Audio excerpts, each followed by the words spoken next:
Bursa pengganti Panglima TNI Marsikal Hadi Cahyanto kian membuat penasaran. Dari 3 kepala staf, Jenderal Andika Pratama unggul di kriteria integritas dalam survei Setara Institut.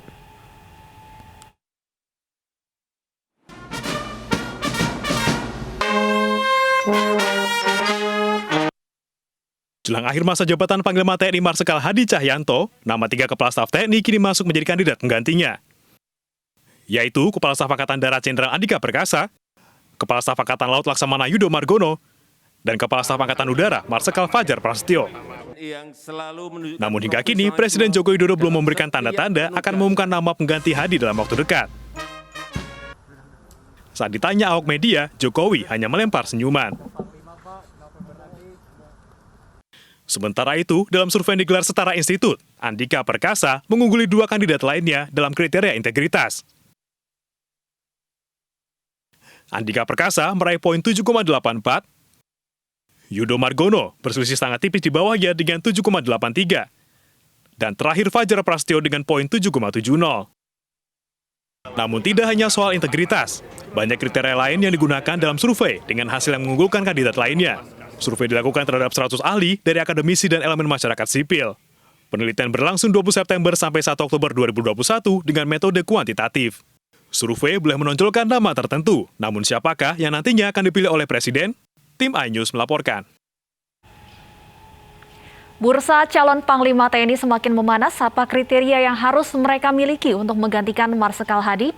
Telah bergabung bersama kami Direktur Eksekutif Setara Institut Ismail Hassani dan pengamat militer Susaning Tias Kertapati. Selamat sore, Pak Ismail dan Bu Nuning. Selamat sore, Mbak Stefani. Baik, saya ingin ke Pak Ismail terlebih dahulu. Anda membuat survei integritas calon Panglima TNI.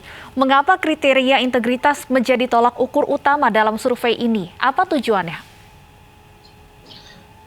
Ya, sebenarnya ada 5, kami menyebutnya 5 tas ya. 5 tas itu yang pertama adalah integritas, lalu akseptabilitas, kapabilitas, kontinuitas, dan responsivitas. Jadi ada 5 tas yang kita gunakan sebagai alat ukur untuk mengukur kualitas kepemimpinan kualitas kepemimpinan seseorang pada kepemimpinan apapun. 5 kriteria ini menjadi sangat penting. Namun demikian, kalau kita periksa gradasi opini ahli, opini 100 ahli ini, memang yang paling utama adalah integritas ya.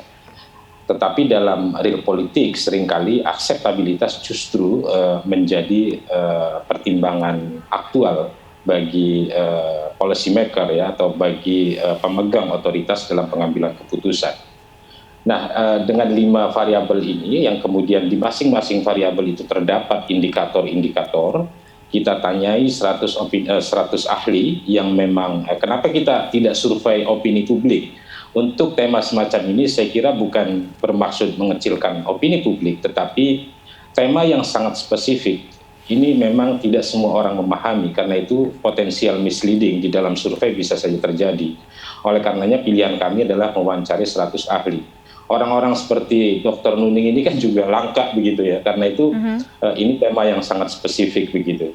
Nah, dari 5 variabel yang kita gunakan sebagai alat ukur, memang Jenderal Andika Perkasa unggul pada 4 variabel, dari mulai integritas, akseptabilitas, lalu responsivitas, dan satu lagi tapi untuk kapabilitas ya, kapabilitas. Jadi di 4 itu Jenderal Andika unggul, sekalipun ya tentu selisih tipis, karena kita percaya pemimpin-pemimpin pada kesatuan AD, AL, dan AU adalah pemimpin-pemimpin pilihan. Karena itu opini ahli juga menggambarkan selisih yang tidak terlalu jauh. Nah, Jenderal Andika hanya kurang ya, artinya skornya tidak lebih unggul pada aspek kontinuitas. Ini bisa saja dikonstruksi oleh potensi keterbatasan waktu bagi Jenderal Andika untuk menjabat seorang panglima ketika dipilih. Ya, 1 tahun, sementara untuk Laksamana Yudo itu bisa lebih kurang 2 tahun.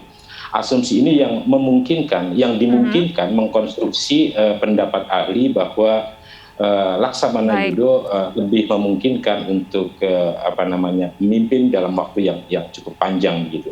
Jadi itu gambaran umum dari survei yang kita lakukan, Mbak Stefan. Baik, baik Bu Nuning, bagaimana Anda melihat hasil survei ini bahwa kemudian dari 5 kriteria yang digunakan, Kasat Jenderal Andika unggul tipis atas Laksamana Yudo Margono? Ya, tadi saya menyimak apa yang disampaikan Mas Ismail ya. Itu banyak tas, ada 5 tas ya.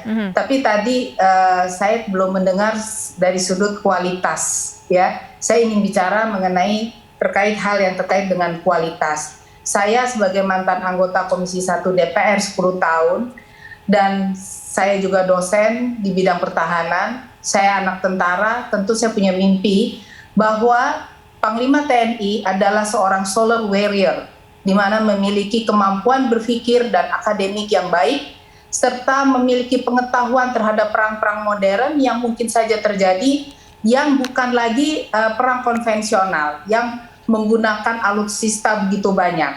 Perang ke depan, itu kita juga mengenal bahwa zaman sekarang ini adalah berkembangnya teknologi IT 4.0, lalu 5.0, lalu ada perang hibrida di mana di situ non militer, militer, nir militer, ada perang nubika di dalam perang nir militer, lalu asymmetric warfare segala macam. Itu di dalamnya tolok ukurnya itu harus betul-betul secara cerdas dapat dimaknai, dianalisa dengan baik untuk mendapatkan satu keputusan-keputusan ketika memimpin TNI. Itulah gunanya apabila kita memiliki seorang solar warrior sebagai Panglima TNI.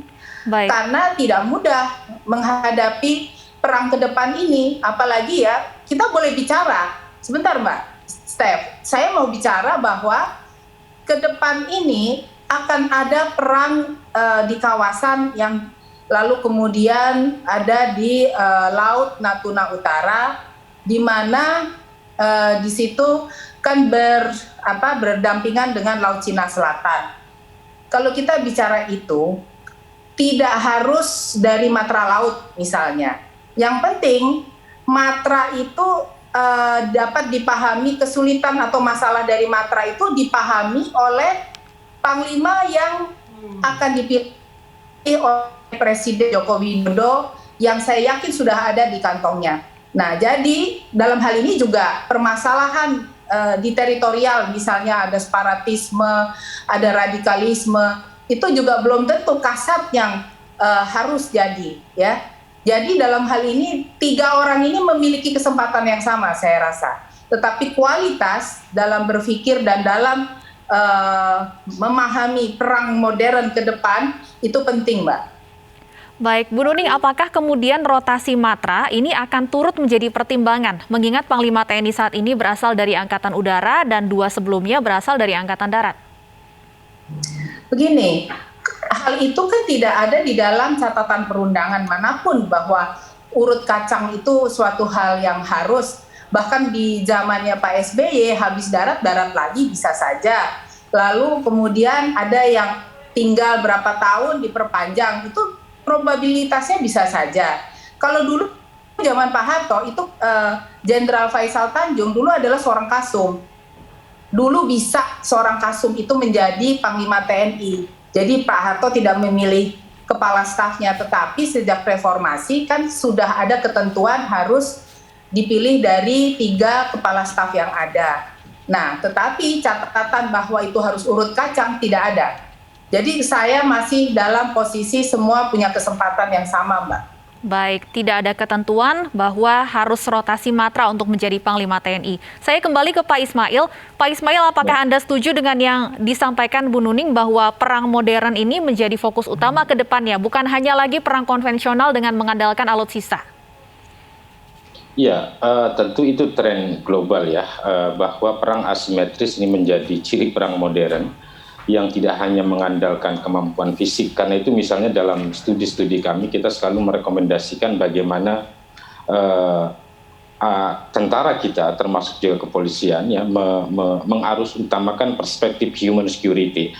Ya, kenapa human security? Karena dengan perspektif human security jenis-jenis berbagai macam ancaman itu bisa dipotret sedemikian rupa. Berbeda dengan conventional security ya yang memandang bahwa ya hanya state yang harus diselamatkan. Padahal proxy war misalnya ini sangat dekat dengan ideological war gitu misalnya, yang ini tidak menggunakan senjata dalam berperang, tetapi bagaimana kemudian kontestasi gagasan di ruang publik dari berbagai macam penjuru itu akan hadir, apalagi di era teknologi informasi yang sedemikian pesat. Karena itu misalnya di dalam salah satu indikator kapabilitas misalnya kita juga memasukkan elemen pemahaman terkait dinamika ancaman ya gitu ya. Karena ini penting ya sebagai referensi bahwa ya salah satu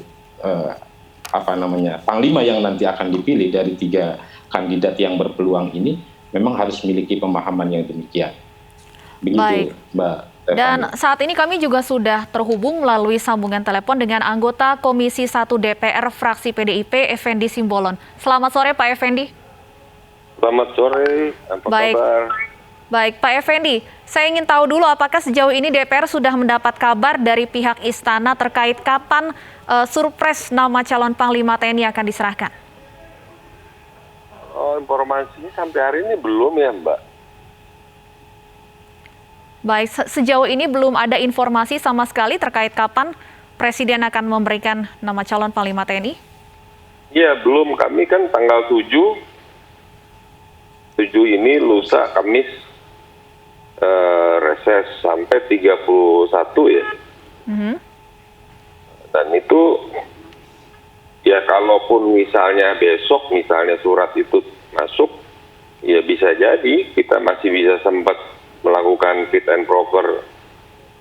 Karena praktis yang diusulkan oleh Presiden kan itu sudah memenuhi kriteria, jadi kita hanya melihat dari sisi kepatutan dengan lingkup indikasi yang kita punya ya. Tapi kalau sampai besok, sampai apalagi Kamis tidak ada, ya berarti surprise itu akan ada di setelah 31 Oktober. Baik, Pak Effendi, apa saja nantinya yang akan menjadi fokus Komisi 1 DPR saat melakukan fit and proper test? Ya, yang dari normatif, yang terbuka, yang umum, sampai yang hal-hal yang ada temuan-temuan, mungkin masing-masing fraksi, masing-masing anggota punya catatan yang sudah diverifikasi, itu bisa dikonfrontasikan atau dikonfirmasi ke si calon ya. Karena kalau si calon itu kemudian katakanlah bermasalah gitu, dan itu bisa kami kembalikan untuk Presiden mengajukan lagi satu nama yang lain. Jadi, baik. Bisa serius juga kalau kami menemukan catatan-catatan khususnya mengenai RH yang bersangkutan ya. Baik. Jadi tidak normatif, tapi sejauh ini sih dari kandidat-kandidat yang ada ya relatif secara administrasi, secara catatan di karir itu ya semuanya baik, positif gitu ya. Tinggal kalau kita ingin Presiden atau TNI mau diarahkan kemana ya sangat bergantung ke siapa yang akan dicalonkan. Baik. Baik, saya ingin kembali ke Bu Nuning. Tadi sudah disebutkan beberapa, tapi saya ingin bahas kembali mengenai PR Panglima ke depannya. Karena pagi tadi pada saat HUT TNI pun, Presiden meminta kesigapan TNI dalam menghadapi spektrum ancaman yang lebih luas. Yang menjadi pertanyaan selanjutnya, siapa kemudian yang cocok atau memenuhi kriteria untuk menjawab PR-PR besar ini ke depannya, Bu Nuning? Ya, seorang Panglima TNI tentu, misalnya dia berasal dari satu matra, hanya menguasai matranya saja. seorang Panglima TNI sudah melampaui uji kelak dan lain sebagainya dengan cara khas dari presiden kita gitu.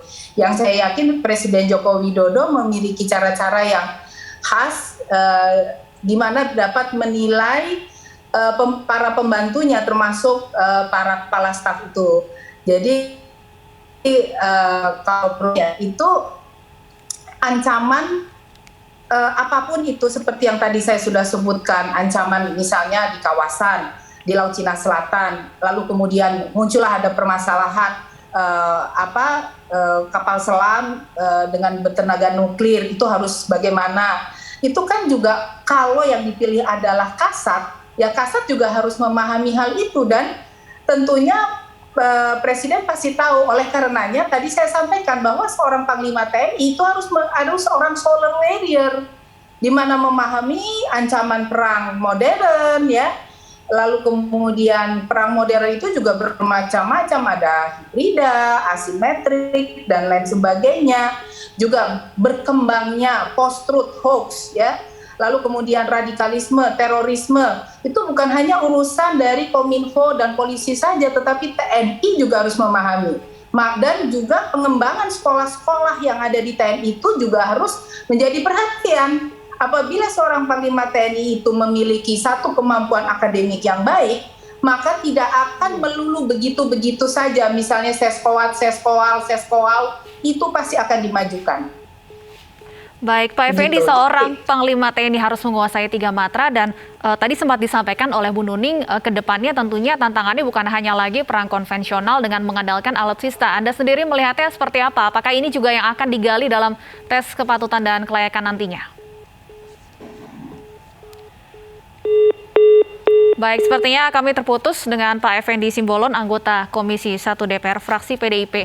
Pak Ismail, kalau Anda sendiri melihatnya apa sebenarnya PR utama atau PR besar seorang Panglima TNI ke depannya? Ya, pertama kami juga mendeteksi sebenarnya di dalam survei ini 5 persoalan internal TNI dan 5 persoalan eksternal. Dan tadi Dr. Nuning sudah menyampaikannya, salah satunya adalah terkait dengan konflik Laut Cina Selatan, spionase, dan juga pelanggaran wilayah, perbatasan wilayah, termasuk juga serangan cyber. Ini rekomendasi ahli ya, ada 5 rekomendasi. Sementara di isu internal, selain soal pendidikan adalah kesejahteraan TNI. Saya kira ini selalu menjadi agenda yang terus didorong, karena jangan lupa meningkatkan kesejahteraan TNI juga bagian dari agenda reformasi TNI, ya, karena dengan kesejahteraan maka TNI kita bisa ya semakin kuat, konsentrasi dan seterusnya. Tapi kalau kemudian isu kesejahteraan ini tidak mainstream misalnya, maka tentu saja akan menjadi persoalan. Tapi sebenarnya saya tidak terlalu cemas, Stefania, terkait dengan siapapun yang akan terpilih, karena selain kriteria yang tadi disampaikan oleh Dr. Nuning, kunci utama kan sebenarnya adalah leadership gitu ya. Jadi baik dari AL, AU, dan AD misalnya, kalau dia punya kepemimpinan yang kuat, maka dia bisa mengorganisir semua kekuatan-kekuatan yang dipunyai oleh TNI kita. Jadi itu tidak, maksudnya begini, karena ancamannya misalnya banyak di laut, maka harus di laut, ancamannya banyak di darat, maka harus angkatan darat. Tidak demikian, karena seorang Panglima TNI adalah ya, menjalankan organisasi TNI dengan pola manajemen yang khas dan seterusnya, sehingga bisa mendayagunakan semua kemampuan TNI kita. Jadi siapapun pilihannya, memang kalau saya secara pribadi tidak terlalu mencemaskan dengan tantangan di masa yang akan datang, karena 3 kepala staf TNI kita memang adalah pilihan-pilihan terbaik yang sekarang sudah memimpin matranya masing-masing. Baik, kami coba kembali menghubungi Pak Effendi Simbolon. Apakah sudah bergabung bersama kami, Pak Effendi? Ya, silakan. Baik, Mbak. ya Pak Effendi, tadi kami tengah mendiskusikan terkait bagaimana ke depannya Panglima TNI juga harus mampu untuk menguasai asymmetrical warfare. Tidak hanya lagi perang konvensional yang mengandalkan alutsista. Tanggapan Anda? Ya, jangan dulu loncat ke sana lah, kita pembenahan yang mendasar aja dulu lah. Kita kadang-kadang terlalu orientasinya bukan jadi kenyataan. TNI kita kan masih untuk maksimal aja di masalah konvensional aja belum bisa. Jadi kalau kita berharap gitu, nanti kita akhirnya membohongi diri kita sendiri. Kenyataannya TNI kita nggak mampu kok ke situ, belum mampu ke arah sana. Tapi sebenarnya tergantung ke politik negara kita, politik global kita. Baik. Mau kita jadi setara dengan Korea Utara, mau setara dengan bahkan dengan Cina, dengan Soviet, atau setara dengan Timor Leste, kan bergantung kita semua jadinya. Mau seperti ini aja, hanya tugas perbantuan ke Polri aja, ya monggo juga. Jadi kalau ada yang bermikiran, wah kita harus pemahaman, ya saya kira mbok dilihatlah batalion mana sih yang punya kemampuan seperti itu. Baik. Jadi perlu yang pembenahan yang mendasar dulu lah, minimum essential forces itu dipenuhi dulu. Sambil kita melihat peluang ekonomi kita, pertumbuhan ekonomi kita. Ya, saya juga kalau misalnya tanggal 7 nanti Presiden mencanangkan untuk Komcat itu, komponen cadangan, jangan kemudian kita lebih melirik ke komponen cadangan, sebenarnya komponen utamanya malah nggak dibenahi. Baik. Ini yang sering latah kita orang Indonesia, seneng yang sesuatu yang baru, yang lama ditinggalin. Ada yang lama belum dibenahi. Baik. Jadi tolong, saya juga tadi makanya lihat HUT TNI tadi, ya hampir nggak ada yang jujur menyampaikan laporan apa adanya di lapangan ke Presiden. Padahal itu kesempatan yang sangat baik ya. Dan saya kira Presiden Jokowi pasti dengan terbuka juga ingin mendengar langsung apa yang jadi masalah di lapangan. Tapi kalau semuanya dilaporkan baik-baik saja, siap laksanakan, ya sudah kalau gitu nggak ada masalah. Padahal kan kita tahu di TNI itu semua serba kekurangan itu. Baik. Ya, jadi ini baiknya lebih dulu lah. Jangan dulu kita lompat ke sana kemari. Sementara yang mendasar aja nggak ada perbaikannya. Baik. Itu yang sangat prihatin menurut saya. Baik, kami tangkap poinnya. Terima kasih Pak Effendi Simbolon, Bu Nuning, dan Pak Ismail sudah bergabung bersama kami di Ini Sore. Kita tunggu bersama tentunya siapa yang nantinya akan menjadi calon pengganti Panglima TNI.